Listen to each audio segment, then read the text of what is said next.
முக்கியமான இலக்குகள் மத்திய அரசு ஒரு சில இலக்குகள் வச்சிருப்பாங்களே, ஒரு சில நோய்களை இந்த வருஷத்துக்குள்ள ஒழிக்கணும், நம்ம கார்பன் கரியமில வாயு உமிழ்வுல இவ்வளவு கட்டுப்படுத்தணும்னு சொல்லிட்டு இலக்கெல்லாம் நிர்ணயிச்சிருக்காங்களே, அதெல்லாம் பார்க்கலாம்.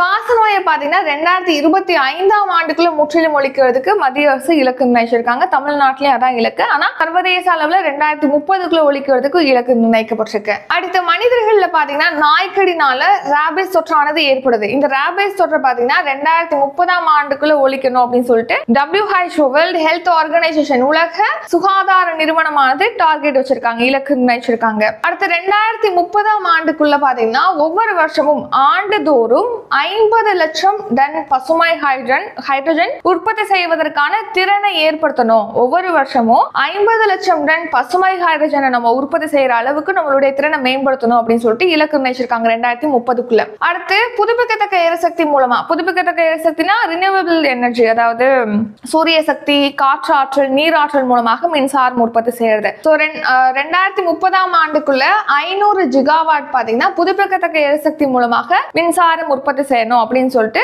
இலக்கு நிர்ணயிச்சிருக்காங்க இந்தியால. இப்போ 500 ஜிகாவாட் வந்து 2030க்குள்ள அடையணும்னு சொல்லியிருக்காங்க. இப்போ பாத்தீங்கன்னா ஒரு 10 கோடி கிலோவாட் சூரிய மின்சக்தி திறனை அடைஞ்சிருக்கும் அப்படின்னு சொல்லி தெரிவிச்சிருக்காங்க. புதுப்பிக்கத்தக்க ஆற்றல்ல சூரிய ஆற்றலும் ஒண்ணு. இப்போ வந்து 10 கோடி கிலோவாட் சூரிய மின்சக்தி திறனை இந்தியா எட்டி இருக்கு அப்படின்னு சொல்லி ரீசெண்டா தெரிவிச்சிருக்காங்க.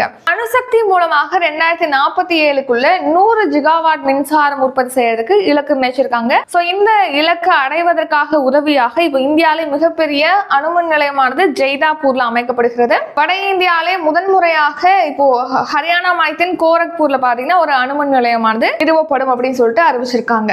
நெக்ஸ்ட் 2030ஆம் ஆண்டுக்குள்ள மலேரியாவை முற்றிலும் ஒழிக்கிறதுக்கு இந்தியா இலக்கு நிர்ணயிச்சிருக்காங்க. காசநோயை ஒழிக்கிறதுக்கு 2025, மலேரியா ஒழிக்கிறதுக்கு 2030. நெக்ஸ்ட் 2027ஆம் ஆண்டுக்குள்ள பருப்பு உற்பத்தியில இந்தியா வந்து தன்னிறைவை அடைவதற்கு இலக்கு நிர்ணயிச்சிருக்காங்க. அடுத்து யானைக்கால் நோய் இல்லாத நாடாக இந்தியாவை மாற்றுவதற்காக இலக்கு நிர்ணயிக்கப்பட்டிருக்கு. எந்த வருஷத்துக்குள்ளனா அதே 2027. பருப்புல தன்னிறைவு அடைகிறதுக்கும் 2027, யானைக்கால் நோய் இருக்கு இல்லையா, அது இல்லாத நாடாக இந்தியாவை மாற்றுவதற்கும் 2027 இலக்கு நிர்ணயிக்கப்பட்டிருக்கு. அடுத்து இந்தியா பாத்தீங்கன்னா கரியமில சமநிலையை அடைவதற்காக 2070ஆம் ஆண்டுக்குள்ள அடைய இலக்கு நிர்ணயிச்சிருக்காங்க. 2070க்குள்ள இந்தியால கரியமில சமநிலை அடைவதற்கு இலக்கு நிர்ணயிக்கப்பட்டிருக்கு.